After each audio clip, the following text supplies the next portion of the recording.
మాటలు చెప్పడం ఈజీనే, అనుభవిస్తే తెలుస్తుంది బాధ అనేది కదా అమ్మ. భయము అనేది ఎవరికి వాళ్ళకి అంతరంగంలో ఉండేది, అది బయట తిరిగేది కాదు. భయము అనేది బయట తిరిగేది కాదు, అది హృదయంలో పుట్టుద్ది. అది ఆ భయము పుట్టినప్పుడు మనిషి ఏమవుతాడనంటే కాకావికలమైపోతాడు. ఈరోజు కొంతమంది కుటుంబంలో సంభవిస్తున్న పరిస్థితులను చూసి భయానికి గురవుతారు. అందుకే దేవుడు ఏమంటున్నాడనంటే భయపడకుడి.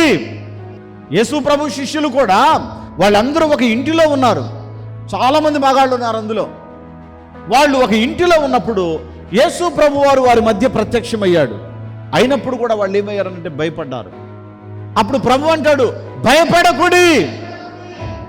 ఈ భయము అనేది దేవుని దగ్గర నుండి వచ్చేది కాదండి. ఇది భయము అనేది దుష్టుని యొద్ద నుండి వచ్చేది మనిషి దగ్గరికి భయం. కాబట్టి ఈ భయాన్ని జయించాలి అంటే నువ్వు నాకు దేవుడు ఉన్నాడనే సత్యాన్ని నువ్వు నమ్మాలి. నాకు దేవుడు ఉన్నాడు అని నువ్వు నమ్మగలిగితే భయం అనేది నీకు ఆమె ద్వారా నిలబడుద్ది. హల్లెలూయా. అది నీ దగ్గరకు రాదు.